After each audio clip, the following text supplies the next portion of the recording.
Queridos todos, celebrar hoy 43 años de la gesta de Malvinas y recordar a los difuntos, 20 años de la Pascua de San Juan Pablo II y recordándolo, pidiendo su intercesión por nosotros. Recordarán que estos dos hechos están íntimamente ligados porque el 11 y 12 de junio de 1982 el Papa vino directamente de Inglaterra a visitarnos y a hablarnos de lo que estábamos viviendo.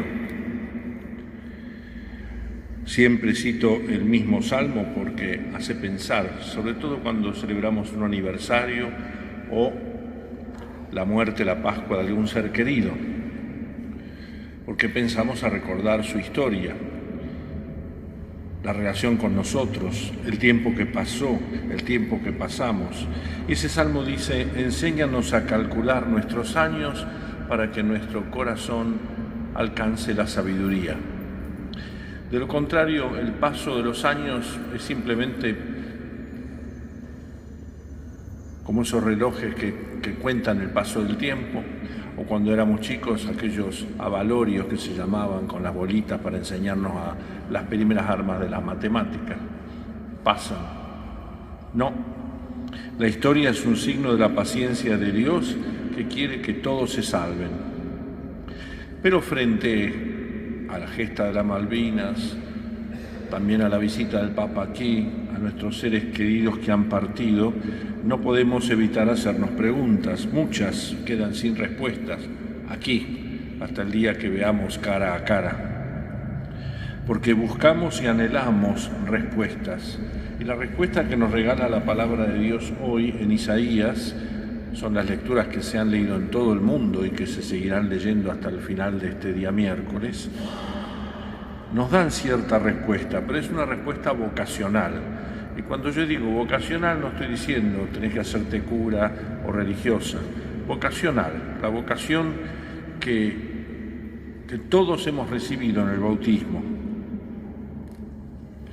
Un poco la delinea como si fuera un boceto para todos los que leamos este texto, Isaías. Ser alianza del pueblo y no meter la púa para que se peleen unos con otros, eso ya es bien claro. Restaurar lo que está roto, repartir las herencias devastadas, es decir, en vez de acaparar para mí, repartir en el sentido más bello de la palabra las herencias devastadas. Tú eres, Señor, mi herencia, tú eres mi único bien. Esa es la herencia. Y si hablamos de vocación, todos nosotros, desde el más pequeño que está ahí hasta otros que ya peinamos muchos años, significa que si se habla de vocación es porque toda vocación, si realmente lo es, y no berretín, capricho, estamos llenos de berretines y caprichos, es que si hay vocación es algo que trasciende mi propia persona y tiene un sentido para todos, trascendente, un sentido para Dios y un sentido para los demás, mis hermanos, mis hermanas. Si hay vocación verdadera, la bautismal que se va desplegando, entonces eso tiene un sentido no solo para mí, hacer carrera, etcétera, etcétera, sino para todos. ¿Y cuáles son las consecuencias de descubrir una vocación? También nos la regala la primera lectura y el Salmo. Compadecerse, consolar y guiar. El resto, enfrentar a la gente, todo eso ya lo hacen tantos y así nos va. Compadecerse, guiar, consolar. Este camino vocacional trae, y lo hemos visto en la primera lectura, alegría y regocijo. Pero lo sabemos, todos nosotros, la misma vida es una vocación, la vocación a la vida, que luego se agrega la vocación con mayúscula que es a la vida eterna, trae sus crisis. Si no, no vendríamos aquí. Pedimos al Señor que se compadezca de nosotros, que nos consuele y que nos guíe aún en medio de la oscuridad, porque las crisis suceden cuando hay oscuridad, no tenemos claro el sentido de la vida, menos el de la muerte. Fíjense que cuando uno lee los salmos, tantos salmos, no voy a leerlos todos, pero a veces es hasta paradójico, parece una broma de mal gusto y no lo es, que Dios pregunta a su pueblo y a cada uno de nosotros: ¿por qué me olvidas? ¿Por qué me olvidas? Y hay salmos en los que al revés, somos nosotros o el salmista, el mismo Jesús, que en la cruz pregunta, ¿se acuerdan el Viernes Santo? Dios mío, ¿por qué me has abandonado? Dios nos pregunta el por qué y nosotros le preguntamos el por qué. Y para que lo tengamos bien claro, Isaías nos regala una comparación que a su vez viene superada por Dios. Es terrible porque nosotros la leemos, el lector la leyó muy bien, pero es terrible y nos hace esta pregunta. Fíjense, ¿puede una madre olvidarse del fruto de sus entrañas?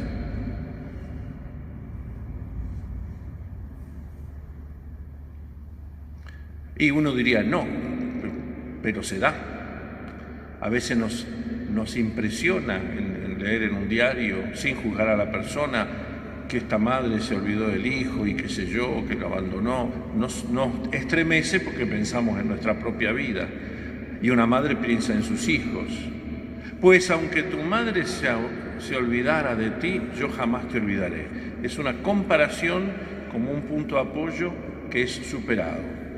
Yo no me olvido de ti. Dios se compara con una madre. Muchas que conozco tienen sus hijos. Dios se compara con ustedes. Y la respuesta está en el Salmo: Dios es bondadoso y compasivo. Dios es fiel especialmente con los pobres. Y los pobres son los que no encuentran consuelo y no encuentran quien se compadezca de ellos o de nosotros. Ahora se entiende la acusación a Jesús del Evangelio. Mi Padre trabaja siempre y yo también trabajo. No es el lema para justificar que hay que trabajar feriados y domingos. No lo dice por eso, lo dicen Jesús respondiendo a los que lo acusan porque ha curado en día sábado un paralítico que llevaba 38 años con parálisis. Hoy no puede llevar su camilla. Mi Padre trabaja siempre, yo también trabajo. Y ahí eso abre la puerta para que Jesús hable de cuál es su relación con su Padre, una íntima unión a través del trabajo de Dios, cuál es compadecerse, guiar, consolar, como este que hace 38 años que no caminaba y ahora camina.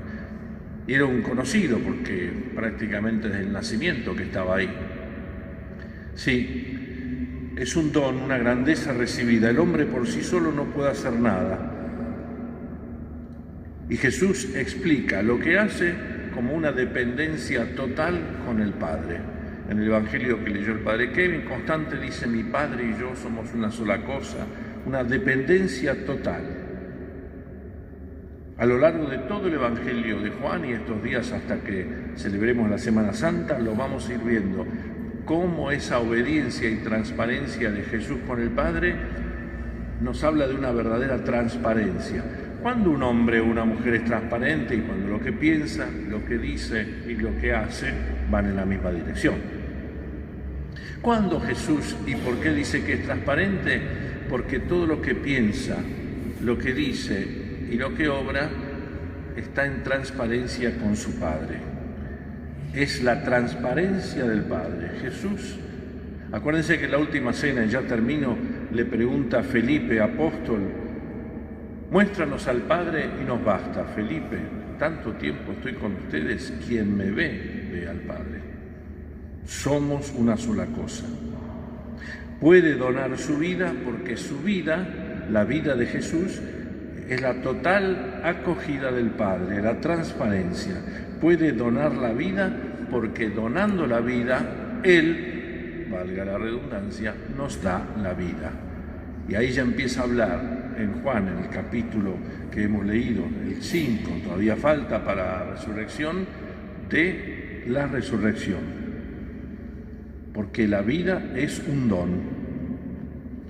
El contexto en el que habla es de oposición y rechazo. Jesús revela la intención profunda que lo guía en cada obra que realiza. Busco la voluntad de aquel que me ha enviado. Ver, escuchar y buscar la voluntad del Padre. No solo es una actitud pasiva, sino una continua atención, un esfuerzo, un deseo de obedecer al Padre. Fíjense que celebramos en pocos días la pasión de Jesús. La imagen de Cristo crucificado es la imagen de la pasión, pero la pasión significa dos cosas.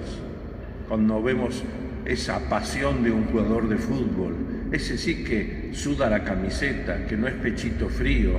Cuando veo la pasión de un artista, ¿no? Veo una fuerza positiva, uno que mete garra, que pone el hombro. Y cuando hablo de pasión también es saber padecer. Saber padecer. Pasión significa fuerza, entrega, acción y saber sufrir. Sí, una guerra es un sufrimiento. No soy politicólogo ni menos estratega de guerra para juzgar qué es lo que pasó hace 43 años.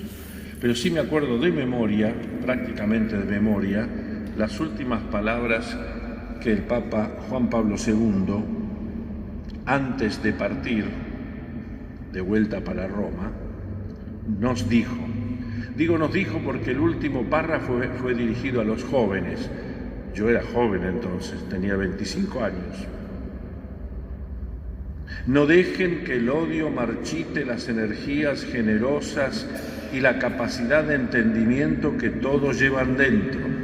Recuerdo su voz especialmente, ¿no? Hagan con sus manos unidas, junto con toda la juventud latinoamericana, de un modo particular al cuidado de la Iglesia. Hagan con sus manos una cadena de unión más fuerte que las cadenas de la guerra. Así serán jóvenes y preparadores de un mundo mejor. Así serán cristianos.